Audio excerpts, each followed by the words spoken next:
Hello and welcome to Rising. We have a can't-miss show for you today. Well, Briahna, it's day 2 of our new look. I think the reception was pretty positive. I thought so. I'm a big fan of the new music. I feel like we're living in Succession just in advance of the new season. It feels very topical. Yes, it does feel like Succession. Absolutely agreed on that. Great show, great show.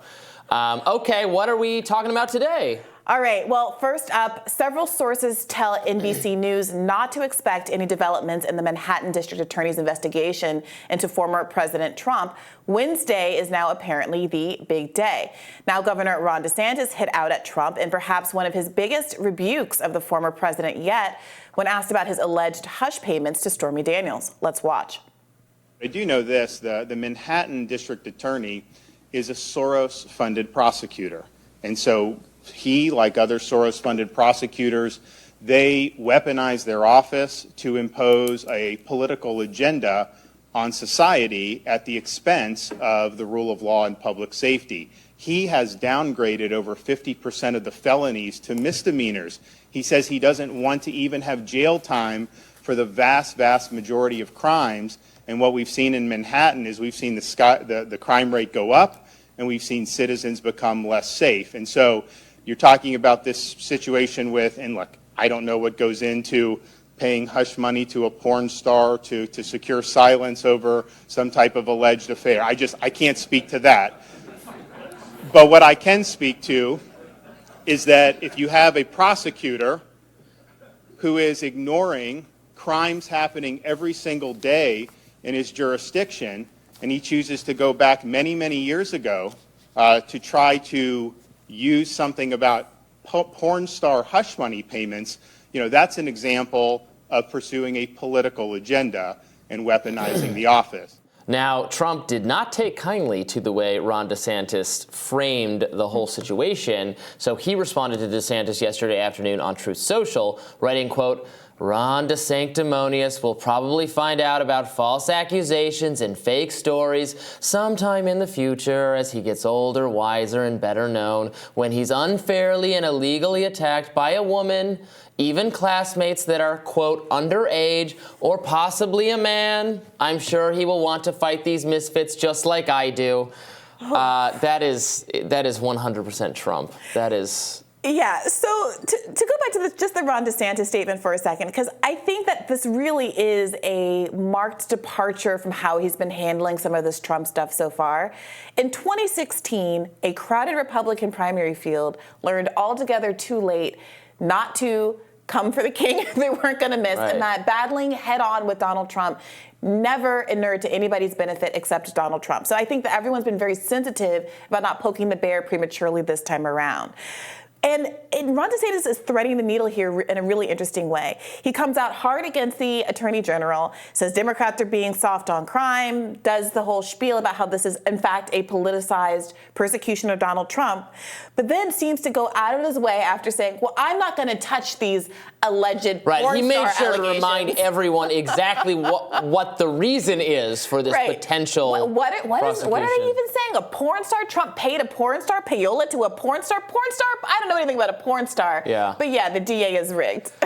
Yeah. The investigation is rigged. So you're right that this is a little bit of a different... He does not so far want to talk about Trump at all. Yeah. Here he did mention the actual thing.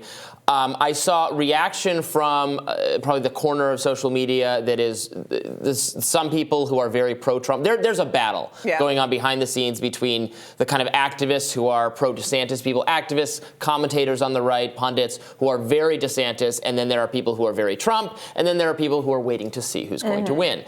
But the Trump people were furious. They considered this was Judas selling out Jesus. This was Caesar getting stabbed.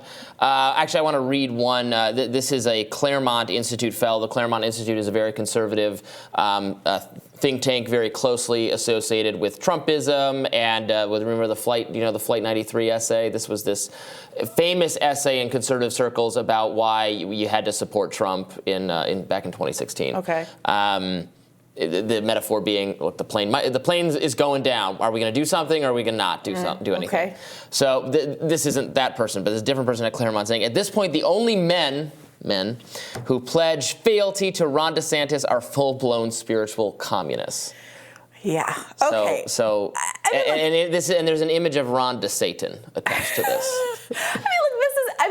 There is acrimony between these camps, is what I'm saying. As an outsider to all of this, there is a way that it can be, kind of amusing entertainment. But this is real. Obviously, the winner here is going to potentially become the president of the United States, and there are some real issues afoot that people across the political spectrum, working class people in particular, need to be resolved. The question is, and this is something that gets presented to Democrats frequently as we've been dealing with some contested hot primaries over the last few cycles, is the ugliness in a primary going to have the effect of ultimately keeping people home if it does devolve into, Meatball Ron versus Ron DeSanctimonious versus Payola Trump? Is that ultimately going to force people, do you think, Republicans into political factions that suppress the vote ultimately and inure to the benefit of Democrats? I don't think that is the case at all. This is a battle that is going to happen in the Republican primary, and then whoever wins is going to have the overwhelming support of Republicans everywhere. Now, we know that Trump, because we just had an election with Trump, does not have the ability to attract people not already inside the coalition to enough of a degree to win an election. Because we just had an election where he lost. Right, but 1 for 2 isn't the worst odds in the grand scheme of presidential candidates. Hillary Clinton would love those odds. But does anyone think that Trump can improve upon his performance last time up against the same candidate? I don't think so. Well, some of the arguments were that, one, the more outsidery-seeming candidate wins, and that's a very difficult position to be in. I mean, obviously there's the incumbent advantage, but Trump was also dealing with the COVID crisis, having to carry the weight of that response.